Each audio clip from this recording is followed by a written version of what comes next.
Today's commemoration address will be delivered by Air Commodore Mike Kitcher, AM DSM, who is representing the Air Commander Australia. Air Commodore Mike Kitcher is the commander of Air Combat Group responsible for the operations of all RAAF fast jets. Air Commodore Kitcher has served for more than 3 decades in the Royal Australian Air Force and began flying FA-18 aircraft from 1990, aboard which he now has almost 3,000 years operational experience. Air Commodore Kitcher was awarded an Order of Australia Medal for his service in Operation Iraqi Freedom in the early 2000s and became a member of the Order of Australia in June 2017 for his exceptional service in Australia's Defence Force. He has most recently been awarded a Distinguished Service Medal for his distinguished leadership in warlike operations whilst on Operation Okra throughout 2017. Operation Okra is Australia's deployment to the Middle East in support of the international coalition's combat effort against terrorism in Iraq and Syria. And so it is our great privilege today to welcome Air Commodore Mike Kitcher with us as he delivers the 2018 Battle for Australia Commemoration Address. Rosa, members of the Battle for Australia Association, distinguished guests, and I'm going to take a risk here and single out Rear Admiral Ross Swan, who was actually at Milne Bay in 1943, who I just met. Ladies and gentlemen, boys and girls, I'd like to acknowledge the traditional custodians and the Gadigal people on the land on which we are here today and pay my respects to their elders, both past and present. I would also like to pay my respects to the Aboriginal and Torres Strait Islander men and women who have contributed to the defence of Australia in times of peace and war. I'm Air Commodore Mike Kitcher and I'm privileged to command all the ADF and the Air Force's fast jets, which include Super Hornet and Growlers up at Amberley near Brisbane, Classic Hornets and Hawks at Williamtown near Newcastle, where I'm based, Classic Hornets up at Tyndall and Hawks across at Pearce near Perth in WA. I also command the F-35 Squadron 3 Squadron at Luke Air Force Base in the States, where our first couple of F-35s due back here at the end of this year. I've been fortunate to be asked to speak on behalf of the Air Commander Australia Air Vice Marshal Steve Robertson as part of today's commemoration. Firstly, what is the Battle for Australia? Well, historians generally agree that the Battle for Australia is more a concept designed to commemorate a chain of events in World War II, with an emphasis on the Australian experience, rather than recognising a single battle such as Gallipoli by Anzac. Secondly, historians also agree, admittedly with 2020 hindsight, Australia was never under a direct threat of invasion. However, had the Japanese advance through our immediate region not been stopped in the sea, land and air of Papua New Guinea, the Southwest Pacific, Southeast Asia and the Indian Ocean, who knows what may have eventuated over time, and how the course of World War II may have changed. Today we commemorate the heroic actions of the brave men and women who fought in and supported from Australia that battle for Australia. I'd like to briefly mention some key events in the Battle for Australia. These include the bombing of the Australian mainland, which began on 19th February 42 in Darwin, with devastating effects and loss of life. This continued until November 1943 with over 96 separate air attacks targeting 13 locations across northern Australia. The Battle for Australia also included the air defence of Port Moresby between March and May of 1942. Those 44 days were critical in stopping the Japanese from invading Port Moresby and capturing all of Papua New Guinea. The Battle for the Coral Sea in May 42 was a key event that limited Japanese offensive operations to occupy the Solomon Islands and prevented an amphibious attack on Port Moresby. The Battle for Milne Bay in August and September 1942 was the first time Japanese forces were defeated on land and forced to withdraw. However, probably the best known event was the Battle of the Dakota Trap from July to November of 42, where the invading forces were stopped within view of Port Moresby and forced back northwards. And finally, the Battle for the Bismarck Sea in March 43 was where a large Japanese convoy was prevented from resupplying forces in northern Papua, contributing greatly to the eventual evacuation of the Japanese forces from New Guinea. There were many other events that combine into what we now call the Battle for Australia, but I'd like to expand on two, with a light blue flavour, given the fact I'm in the Air Force, and they are the air defence of Port Moresby and the Battle of Milne Bay. The air defence of Port Moresby stands as a remarkable fleet. Number 75 Squadron was formed in Townsville with the P-40 Kitty Hawk aircraft on the 4th of March 1942 under the brief command of Squadron Leader Peter Jeffrey. On this day, only 4 of the squadron's 21 pilots had seen combat. The younger pilots had 9 days training on the Kitty Hawk and had fired their guns once. On the 17th of March, under the command of the new CO, Squadron Leader John Jackson, 75 Squadron ground crew started moving forward from Townsville to 7 Mile Field, just north of Port Moresby. Kitty Hawk aircraft began arriving at 7 Mile Field 4 days later on the 21st of March. The same day, just 17 days after formation, the squadron achieved their first significant action when a Japanese bomber conducting reconnaissance over Port Moresby was shot down. The following 44 days saw 75 Squadron almost single-handedly responsible for the air defence of Port Moresby, destroying 35 Japanese aircraft, probably destroying another 4 and damaging 44.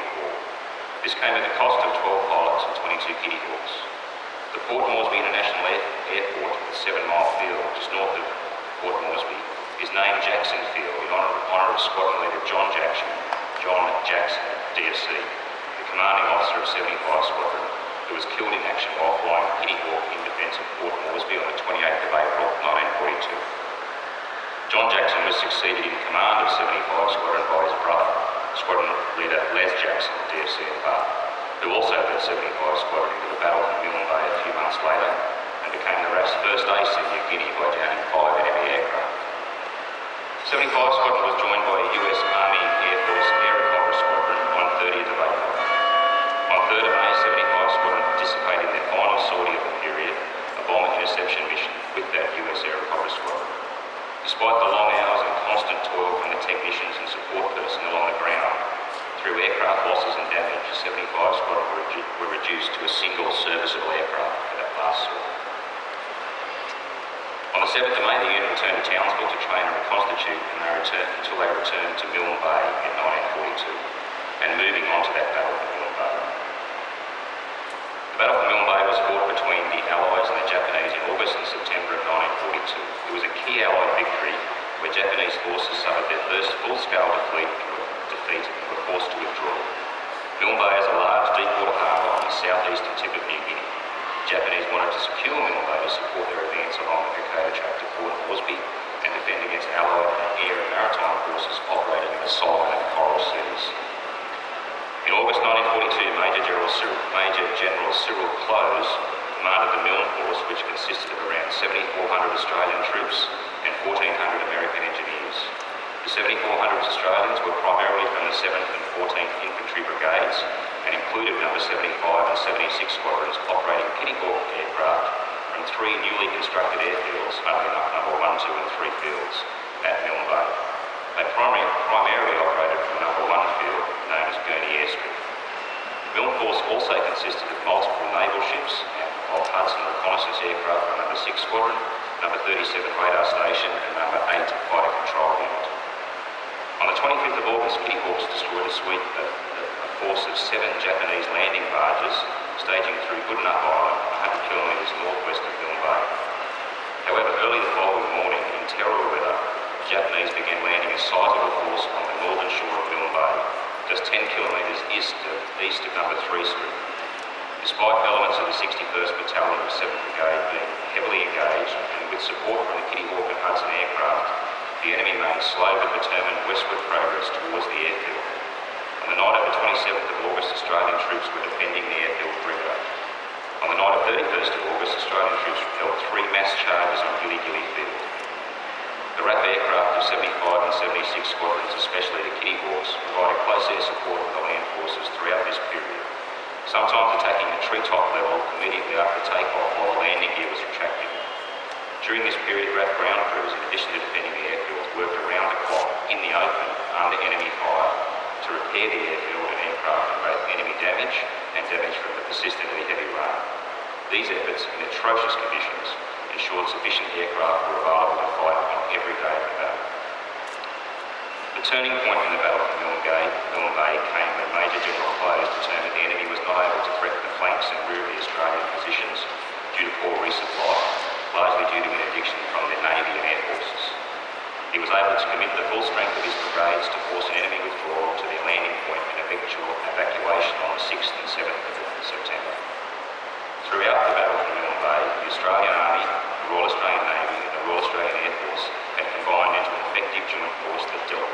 decisive blow to the enemy in the Southwest Pacific. On land in the Southwest Pacific. Lessons on this cooperation are as valid today as they were over 75 years ago. Finally, I ask you to bear with me as I try to describe just how affected some ordinary Australians were by the battle for Australia and by World War II in general, on a somewhat personal level. During September 2012, a RAF group in Australia and other events journeyed to Milne Bay and New Guinea to commemorate the 70th anniversary of the Battle of Milne Bay.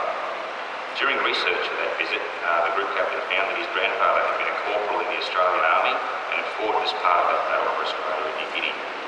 He also found out that his other grandfather and grandmother, along with a very young uncle, were Methodist missionaries on Goodenough Island, just north of Milne Bay. His grandmother returned to Australia in late 41 and his grandfather fought the last ship from Port Moresby before the Japanese attacks began in 42. Whilst at Milne Bay in 2012, the small Australian party was warmly welcomed by the local Papuans.